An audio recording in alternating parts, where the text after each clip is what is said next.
আসসালামু আলাইকুম, welcome to yummy recipes by Emo. আজকের রেসিপি ভুড়ি ভুনা অথবা বট ভুনা।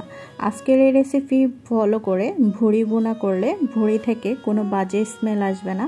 অনেকেই ভুড়ি খেতে পছন্দ করে না, ভুড়ি থেকে বাজে একটা স্মেল আসে। তাই আজকে আমি খুবই সিক্রেট একটা ইনগ্রেডিয়েন্টস ইউজ করেছি, যার কারণে ভুড়ি থেকে কোনো বাজে স্মেল আসবে না, খেতেও কিন্তু অনেক টেস্টি হবে। প্রথমেই চুলায় একটা কড়াই বসিয়ে দিয়ে আমি এখানে 1 কাপ পরিমাণে সয়াবিন তেল দিয়ে দিচ্ছি।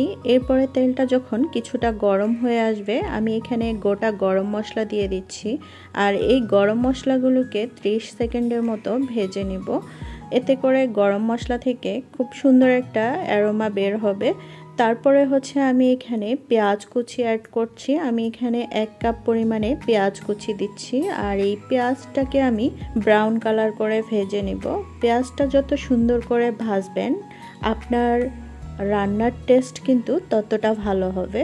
পেঁয়াজ যখন ব্রাউন কালার করে ভাজবো তখন পেঁয়াজ থেকে বেরেস্তার খুব সুন্দর একটা স্মেল আসবে, এতে করে ভুড়ি ভুনাটা অনেকটা টেস্টি হবে। এরপরে আমি এখানে 1.5 টেবিল চামচ রসুন বাটা দিয়ে দিচ্ছি 1.5 টেবিল চামচ আদা বাটা। এবারে এই বাটা মশলাগুলোকে কিছুক্ষণের জন্য ভেজে নেব, এতে করে মশলার কাঁচা যে ফ্লেভারটা থাকে সেটা থাকবে না। এবারে গুঁড়ো মশলাগুলো দেওয়ার আগে আমি এখানে সামান্য কিছুটা পানি অ্যাড করব, যেন গুঁড়ো মশলাগুলো পুড়ে না যায়।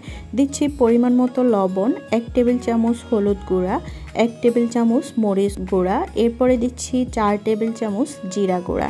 আমার এই জিরা গুঁড়াতে কিন্তু ধনিয়া গুঁড়াটা মিক্স করা, তাই আমি এখানে 4 টেবিল চামচ দিয়েছি। এবারে আমি এখানে দিয়ে দিচ্ছি 1 চা চামচ গোলমরিচের গুঁড়া।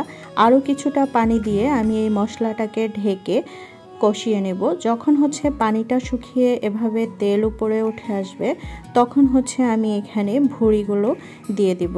আর আমি এখানে 1 কেজি পরিমাণে গরুর ভুড়ি নিয়েছি, আর ভুড়িটা আগে থেকে সেদ্ধ করে প্রসেস করা। এবারে এই ভুড়িগুলোকে আমি মশলার সাথে খুব ভালো করে মিক্স করে নিচ্ছি। মিক্স করা হয়ে গেলে আমি এখানে ঢাকনা দিয়ে এই ভুড়িটাকে 20 মিনিটের মতো কষিয়ে নেব। আর এই 20 মিনিটের মধ্যে মাঝে মাঝে এভাবে ঢাকনা তুলে আমি এই ভুড়িটাকে নেড়ে দিব। চুলার আঁচটা কিন্তু আমি মিডিয়াম টু লো হিটে রেখেছি। এভাবে সময় নিয়ে ভুড়ি কষিয়ে নিলে ভুড়ির ভিতরে খুব ভালো করে মশলাটা ঢুকে যাবে। এবারে আমি সেই সিক্রেট ইনগ্রেডিয়েন্টসটা দিয়ে দিচ্ছি। আমি এখানে নারকেল বাটা দিচ্ছি কিছু, আর এই নারকেল বাটাটা দেওয়ার কারণে ভুড়ি থেকে কোনো বাজে স্মেল আসবে না, নারকেলের খুব সুন্দর একটা গ্রান আসবে। এখন আমি নারকেল দেওয়ার পরে আরও 10 মিনিটের মতো এই ভুড়িটাকে কষিয়ে নেব। এতে করে নারকেল থেকে খুব সুন্দর একটা স্মেল বের হবে।